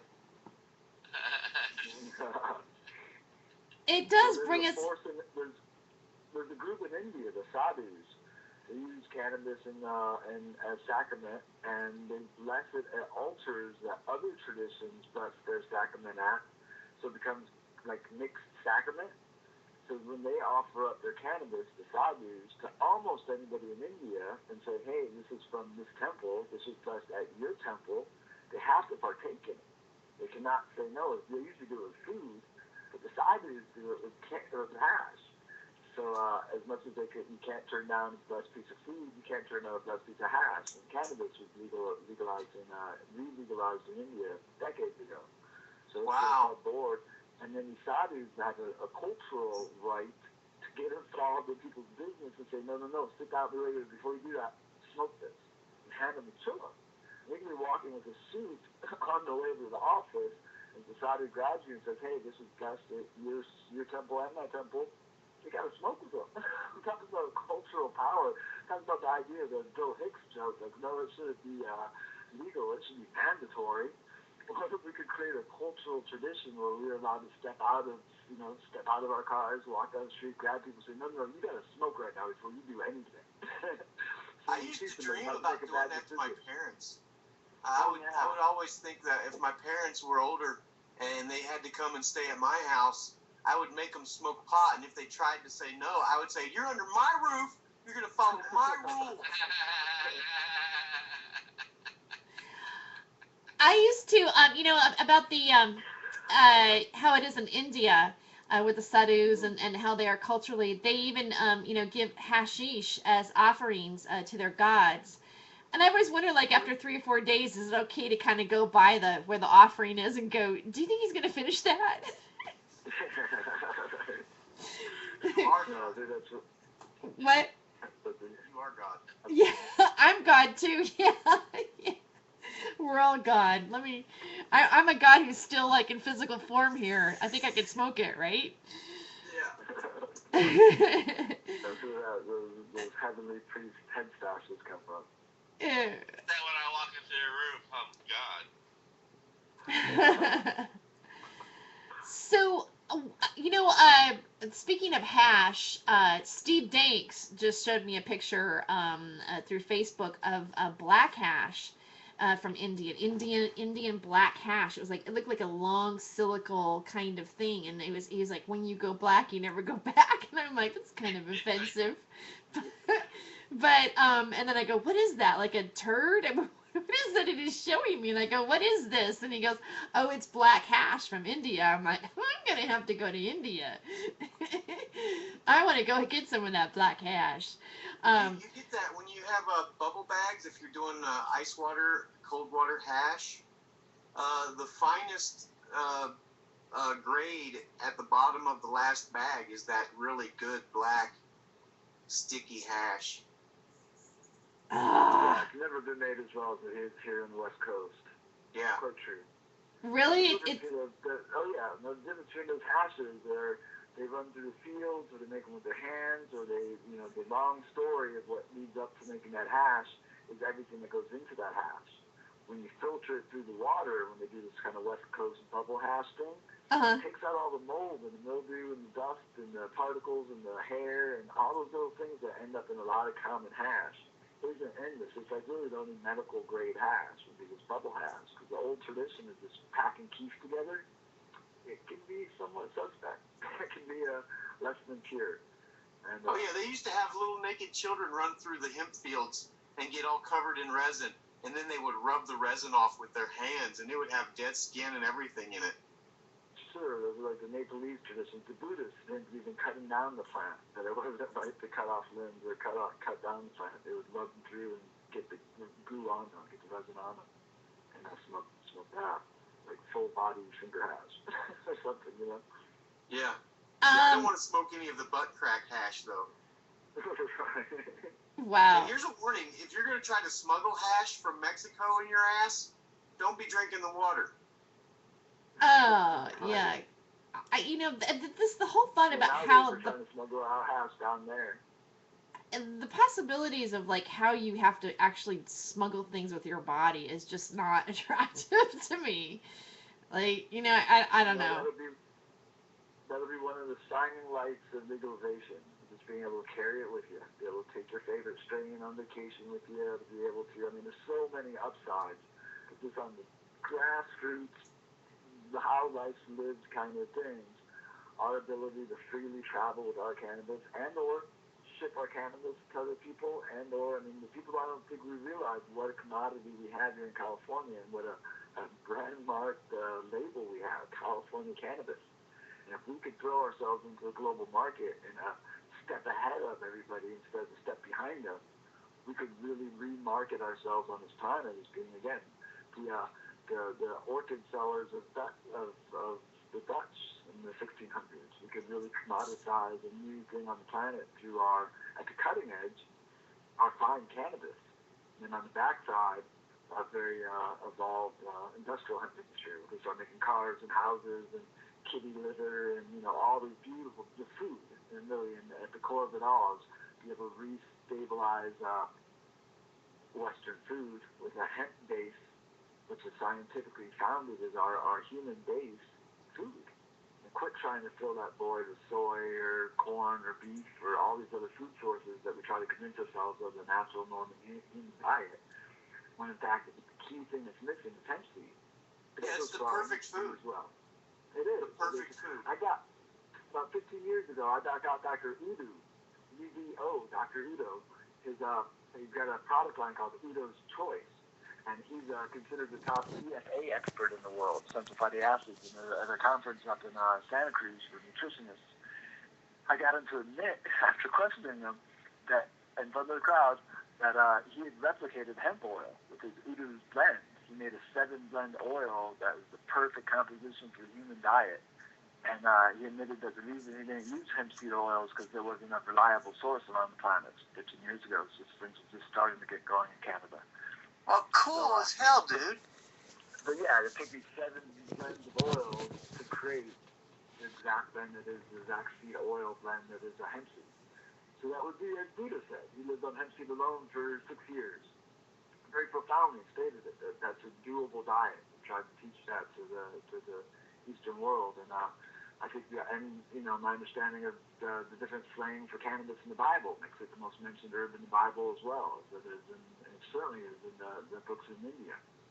So hemp seed was the original gruel or porridge for poor people. Right, which gives you a whole new read of Shakespeare and Dickens and all these references to gruel over the last 1,500 years in Europe. All of a sudden hits me like a brick when I realize, oh, that's hemp seed. Those poor folks are eating what is today a very expensive bowl of hemp seed. And coming in from Canada, as I'm buying this stuff from Nativa in Manitoba, this is cheap, but it's what the poorest of the poor and the staple of humanity lived on apparently 3 meals a day for the last 50,000 years. Because if it's anywhere near 80%, that means, we're growing fish every once in a while and some berries and some seeds, but basically 3 meals a day we're eating handfuls of hemp seed. And it gives me some hope for the future. And it really reminds me that what we're all doing is really important, and that what we can offer the future is, getting back in touch with ourselves. It explains the endocannabinoid system. If our diet has been that heavy on the cannabis plant, then the entire nervous system, our entire system is built around these cannabinoid receptors and this cannabis reaction, and perhaps what we will look back at is the disease of cannabis deficiency that caused great global wars and such poor decision making that we split the atom to make steam. And we did some really crazy things in the 20th century when we were deficient in cannabis. We might be able to write it all off as a medical mistake. I was really sick. I was kind of feverish. I didn't really know what I was doing. And we can move on to hopefully a millennia of some peace and harmony, and focusing on art and friendly sports. Well, I never thought about the fact that the being cannabis deficient would have caused you to be mentally irrational and do something like create the atom bomb. Oh yeah, no. The more I think about it, it's really the only thing that makes sense. That we'd all be a little bit more sane if we were able to have the correct levels of cannabis in our body, that we're just that out of balance. I would hazard to guess that if we had the correct amount of cannabinoids and hemp seed and essential fatty acids in our diet, that people would not suffer from things like gluten allergies. Yeah, I agree with that. The vast majority of depression, it's perhaps the vast majority of the cancers. I mean, once you open that Pandora's box and you say, well, the main thing we're supposed to live on is a bear, the best we can do is Udo's choice, which is fairly expensive and not very well known in the world. And other than that, is we're randomly hitting some little bits of what we need nutritionally. It's amazing any of us are alive at all. It's amazing. And but you look at the rates of cancer, you look at the rates of diabetes, you look at the rates of all these degenerative diseases that are all invariably incurable at this point. Curable from within. Right. I mean, incurable with everything they're doing, short of giving us back our food, short of letting us go back. And the Udo's Zen choice was at the end of a 3-hour lecture where Udo was really emphasizing that the essential fatty acid is the most important part of the nutritional makeup. That the brain needs it, every cell needs it, everything that happens in the body requires a 3-to-1 ratio of these 3 essential fatty acids, 3, 6, and 9. And the human hemp seed has them in it's like human hemoglobin in a shell in nature. It's like us, and it's like that. Yeah, it is the building block that our bodies use to create probably just about every chemical that we need. Our bodies use the EFAs to create our own endocannabinoids. And when we don't get those essential fatty acids in our diets, then our bodies can't create their own endocannabinoids to connect with those receptor sites. And so we need to have those essential fatty acids, or we need to supplement our endocannabinoid system with cannabis. You guys, we do need to take a commercial break. I hate to do it right there, but we will come back with more Hollywood Hemptress Hour. Stay tuned. The movement that we are in, that Captain Ed and I started, was that it would never be over until pot was legal, and every last prisoner was out of prison. There was nothing. Amen. Medical initiative is nice, but if the people stay in prison, it doesn't address the issue. If they don't get their property back, we leave the government now able to punish us and future generations by taking away our property, taking away our children, and never having to say they're sorry. And I'm grateful for Dennis and us for winning in California, because now people are beginning to joke on television in a positive way. Jay Leno did it the other night. I heard somebody gave me reference to it, that he talked about smoking pot. It was in the same vein that was in the late 60s, when people could make jokes about it and not feel that they became the national enemy they became under Reagan and Bush. Integro is your source for. You're welcome. Yeah. You're welcome. Oh, wow. Thank you. Love that. Thank you. Doing commercial break, so I thought since you're doing the Jack Harry Initiative and blah blah blah, I can dig out something by Jack Harry, use it as a bumper in and a bumper out. So you'll hear Jack when we come back in from commercial break, Terry. I love hearing Jack actually able to talk. Yeah, I know those are from special moments of my past too. Anyway, and then Terry. Yeah. I don't want to get teared up and cry. Okay, so I'm gonna do the song Axe's awesome song called Four Chords for your closing song tonight. Oh, cool. So that way you know who to announce. You know, you can say tonight we're closing the show with Four Chords, the name of the group, and it's called Axes of Awesome. And anyway, that way I can just go ahead and just do Jack here. And I figured if we did, 4 minutes of Jack Harry coming back, if it ate up time, I don't think anybody would say it was a waste of time. Oh, no, not at all. But if we did 4 minutes of George Carlin or Groucho Marx singing, you might say, yo, dude, Casper, we love your music, but goddamn, put that fucking pipe shit in. We fucked up the commercials, we're low on time. Don't be doing stupid shit like that. I'll leave when the show's going right. So, okay. So I got it. Okay, I got it.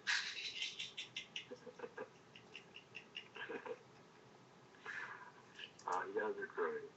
Oh. I was talking with Jack Harry one time about time travel. Yeah. And I asked him what would he do. Right? Just yesterday, right? I'm sorry, go ahead. Right, yeah. I asked him what would he do if he could go back in time. You know what he said? What? He said he would go back and tell Captain Ed, don't be fucking burying yourself in that goddamn radioactive sand. because he would go out and bury himself in that radioactive sand as a protest. Right. Oh my goodness, yeah.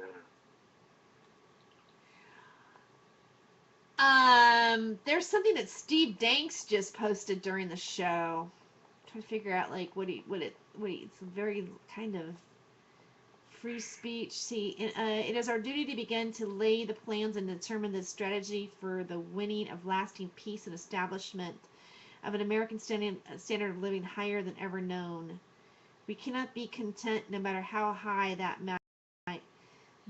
general standard of living may be, if some fraction of our people, whether it be the 1/3 or the 1/5 or the 1/10, is ill-fed, ill-clothed, ill-housed, and insecure. The Republic has its beginning and grew to its present strength under the protection of certain unalienable political rights, among them right of free speech, free press, free worship, trial by jury, freedom from unreasonable searches and seizures. They were our rights to life and liberty. As our nation has grown in size and stature, however, as our industrial economy expanded, these political rights proved inadequate to assure us equality in the pursuit of happiness. We have come to clear realization of the fact that true and individual freedom cannot exist without economic security and independence. Deciduous men are not free men. People who are hungry. Okay. Are we back? Almost. Okay. Time for hemp. It's time for hemp. It grows the biggest and the best and the fastest in the most soil and climate conditions and latitudes.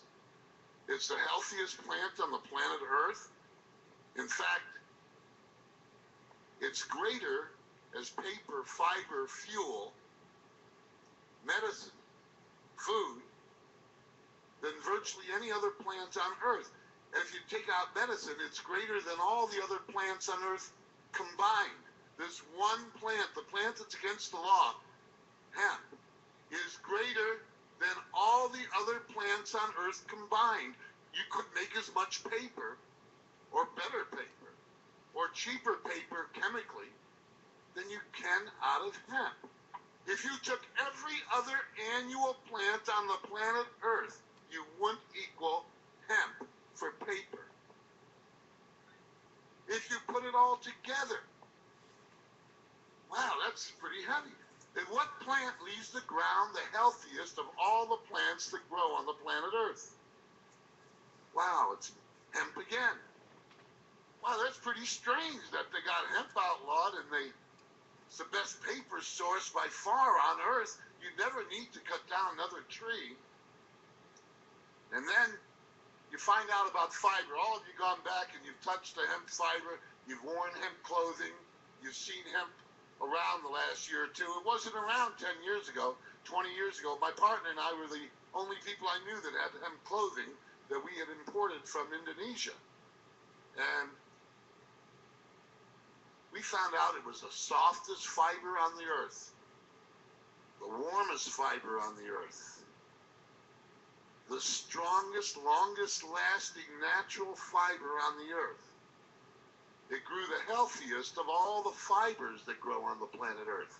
Cotton, for instance, uses half of all the chemicals used on the planet Earth to fight pests and weeds.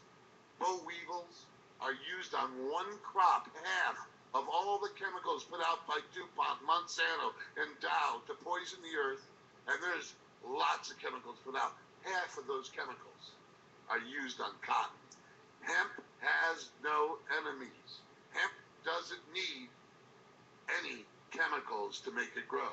Any chemicals to beat the enemies of hemp. There is no enemy of hemp except the incredible ignorance of our politicians and our police. So here you got the #1 paper industry on earth. Wait, not just #1, it's greater than all the other possibilities for making paper. If you put them all together, won't even equal a few percentage points of hemp, and none of them are healthier. The healthiest, the biggest, the strongest, the longest lasting cloth fiber on earth is also hemp. Wow. What can you think about next? Well, the #1 food source on the planet Earth. Wouldn't you know it? The number one food source on the Earth is the hemp seed. The seed of hemp is the highest of all the 3 million foods on Earth in usable protein. There's about 3 million things you could possibly eat on Earth. And the highest of all those from the vegetable kingdom in usable protein, the best protein, Edison protein, in the whole world, of all those 3 million plants, comes from the hemp seed, the marijuana. There we go. Time for him. Wow. Thank you for playing that tonight, Casper. That was really that was great. It almost feels like he's here, doesn't it? I know you could just hear such a presence, and it's like he's so telling the truth about and educating us about this plant and what it is and how we want it to be free and legal. And I know that we're going to get there. I believe we're going to see it in our lifetime. We will see this in our lifetime. What he's done, I mean, Jack personally, single-handedly brought the word hemp back into mainstream conversation. And still, people, even while he was alive, people were trying to say hemp and marijuana are two different things. When you could look in the dictionary and see that it's the same thing in the dictionary. So it's just they're still doing it. People are still trying to say, even to me nowadays, they're saying, oh, hemp is different. Hemp is a plant that doesn't have a lot of THC. Well, bullshit. The government, through Leicester Dewey, bred the THC out of the hemp so that they could use it for the war in the 40s. Yeah, There was no low THC hemp before that. Our forefathers used hemp that had lots of THC because THC protects the fibers from the UV rays. Without that, the fibers are shit. and because of my involvement with Jack Hare, I'm like you in that sense. When I hear people, oh, it's medical marijuana, but oh, we don't call it marijuana, we call it cannabis. Oh, I'm sorry, but the hemp, but I like Barney stuff, they won't ever talk about it ever because I have too many marijuana leaves on it. We talk about smoking it, and it's like they're all hemp, and only hemp, and if anything more than that, we don't want to be involved with it. And it's because of my involvement with my Jack Hare, I really have the attitude, I don't give a rat's ass what you call it, hemp or marijuana. You got to call it illegal first. And after it's no longer illegal, then have a pissing contest about what you want to call it. Right on. Right. Yeah, no, we're again,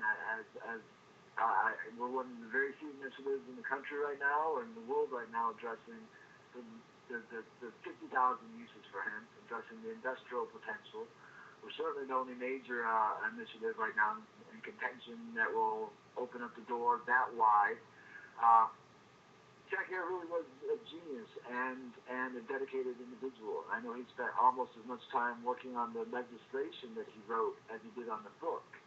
As important as the details were about the plant, was the future aspects, the future details of how we're going to be able to use the plant that stood out most relevant in Jack's mind. And as much as he's been working on finishing the film he was working on when he passed away, a film version of his book of Emperor Wears No Clothes with Melissa Bowen, we put that on the back burner for 3 years now because we knew Jack always emphasized that the initiative was the most important. That was his legacy. All the stories about him and whatever, even the film version, which he thought was very important and he was working on, the film version of his book took a back seat to California opening that door. Once California opens the door, the whole world will follow in step and may not duplicate it perfectly, but they'll start leaning that direction more and more. And we'll see very progressive places around the world follow in line, and we'll watch communities in those places prosper in a way that we can just barely get our heads around right now, but will become very comfortable and very commonsensical, in the next decade. There's something I want to bring up before the night goes out, and there was something that Roland, you said during the break when I mentioned, well, how come people are not donating? Why aren't they donating? Why aren't more people donating to this? And you mentioned something about there being a real reason not to want to support it, and that the money is wanting to go behind the one that has tax and regulate. Is Jack Here's initiative not tax and regulate like the other ones? I mean, is there a difference in this playing ground between the two? It puts limits on the government on how much they can tax and regulate it. Okay. Right, no, we're really the anti-tax and regulate initiative. There is a tax, a 10% limit on tax. So it's not a zero tax initiative. It's not as radical as some would say or think. It's just saying that unlimited taxation. It's not even a sin tax.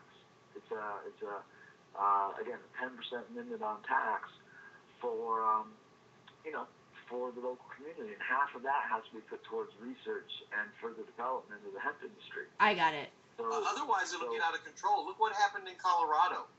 You know, right. As soon as the government had the opportunity to tax it, they throw what? A 25% fucking tax? So for a quarter bag that costs $75, now I got to pay $90 for a fucking quarter bag? And they can raise it again and again. Uh-huh. And whenever they hit a budget shortfall, they'll raise it again. And so for the next few years, we'll see more and more taxes added on to that. And again, that's one of the forethoughts Jack had to say, all right, we got to give everyone their little piece, but within reason. Yeah, So Jack was always one to say pot should be the same price as tomatoes. A pound of pot should cost $5 fucking bucks. Certainly. And yet there will be a diversity as there is in wine today, where you can get a very good bottle of $2 Chuck that's very quality, or you can spend $100 on a bottle. I think we'll see the diversity of prices spread out very wide because I love $2 Chuck, by the way. Just since you mentioned, I could go for a glass of $2 right now. It's $2.98, I think now or something. I think it's almost $3 now. Is it? It went up a little bit. Yeah. Not to say the average person or a good company can't mass produce a very quality herb, but there are going to be grades and strains out there that are still connoisseur, and we'll probably watch the price of connoisseur weed go up, which will be okay because we'll be living in a culture and in a society that has enough money to pay for what it needs. The idea of the idea of want is woven into this petrochemical paradigm we're in. And when there's a culture of prosperity that will come from being able to grow our resources, when it's this cycle that eliminates this idea of poverty that we're facing in the world today, that we've been plagued by for so long, we really can grow out of that at this moment. But we need to take the first step. And I think the California Cannabis Hemp Initiative is the first step. There's an easy way to find us is gohemp.org. So before if everyone hasn't jotted down already, CCHI 2014, gohemp.org is a mirror site that takes you to the Jack Hare Initiative. So that's a catchy little website, gohemp.org, and I encourage everybody to take it. And if you aren't in California, you can still support. As of the Citizens United, anybody can send any amount to us, and if they don't want anybody to know, just let us know. And or take that initiative, modify it for your state, your country, and try to pass something of that nature where you're at. And really empower yourself and your community with cannabis instead of lip service. Instead of saying, all right, well, somebody will sell it to me, I'll be glad to get it at the store. That's still not freedom. If you can't grow it, it's not legal. So take the initiative and take the initiative. Exactly. Yes. Yeah, no, I think that's great advice. I love what you're saying about take what we're doing here and make it work for your state and make it work for your country, because that's just thinking beyond this paradigm, which I mean beyond just California, and I love the fact that you said that, Patrick. Yeah, I think that's a great idea. I hate to be the wet blanket because everyone's really excited about Uruguay legalizing cannabis 100% or legalizing cannabis filing as a nation. But it's 100% government controlled. Everything in that nation goes through a government office and department now that's going to then sell it back out to the community at a set price. Did you hear what happened in Italy? Yes. No, again, they're all variations and versions. Italy's opened the door on cannabis in general, right? Recreational. Yeah, and they released all their prisoners. All of their cannabis prisoners have been released. That's right, like 1,200 prisoners. It's a beautiful thing. Right now, we're going to see waves of, and that's closer again. That's part of what the Jack Hare Initiative does, is it frees all pot prisoners. There's absolutely no excuse to legalize cannabis and leave anybody behind. So of course we don't. So I think the things we all want to see. The no pothead left behind bill. Oh, I don't know. That's the last thing we need, isn't it? Is to have all of a sudden 35,000 unemployed stoners on our hands. Shit. They could be unemployed for just a minute, because then we'd have this incredibly backlogged hemp industry that we need to jump on, and that we're 80 years behind on catching up on, or at least 15 years behind Canada, that is now building hemp cars and hemp houses. We're just a minute behind them. So yeah, there's no shortage of places for these cannabis, for our community, for everybody. I mean, who wants to go work in a factory where you're basically producing something out of petroleum and steel that that we all know now is destroying our world? The pieces haven't fit together for a long time. I think once we realize we're working within a paradigm, I want to work in a place that builds hemp cars. I would, I know people who want to work in a place that builds hemp houses.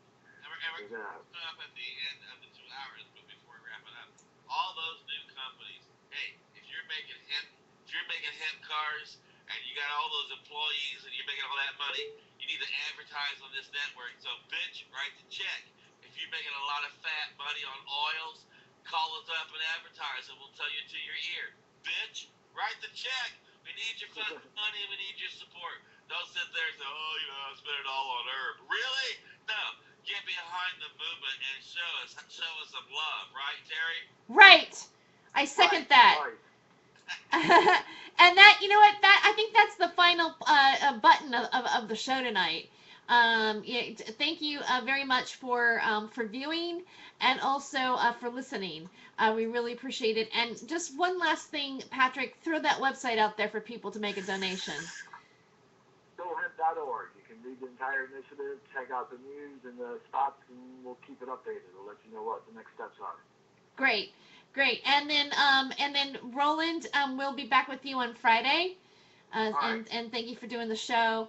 Friday night we've got a really great guest. Oh, you know who's going to be here? Hennigan, James Hennigan, who's a very funny stand-up comedian up in the Seattle area, and he's definitely. I smoked some really good herb with him. I actually met him. I don't want to go too long to it, but I met him in a coffee shop. And it was my birthday that night. I was performing in the area, and he says, "You don't want to drive back to Portland." So I crashed at his place, smoked some really great herb, and slept in a room that had a black light in it of like these great posters. And I woke up, and that was my birthday. That was nah. At least I don't think so. All right. But anyway, thank you for listening. And Friday night will be James Hennigan with Roland and Casper and I. And thank you so much, Patrick, a.k.a. Dr. Mesmer, for being here tonight. We can't wait to have you back again. Always an honor and a pleasure. Thank you, Terry. Thank you. We will have you back. We will have you back. We will have... Okay, If we put this on the ballot by April 20th, I'll come back and we'll celebrate a big show. Awesome. Let's do it. I'll work on my fucking sales technique and try and get a little more friendly to all those assholes out there sitting on their hands not doing shit. Right. Right. Everyone, time to act now, today. Go ahead. All right, we're going to end the show. All right, we're gone now. Goodbye.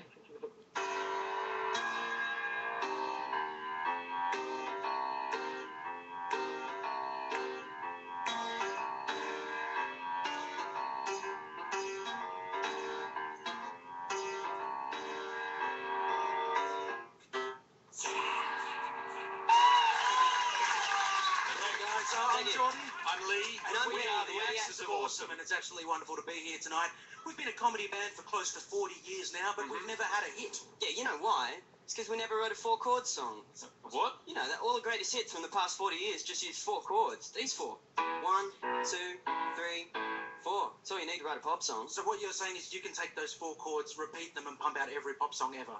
Yeah. Piss off, Chicken Little. Yeah. Yeah, piss off, Chicken Little. No, check it out. My life is brilliant, my love is pure. I saw an angel, of that I'm sure. Forever young, I wanna be forever young. I won't hesitate.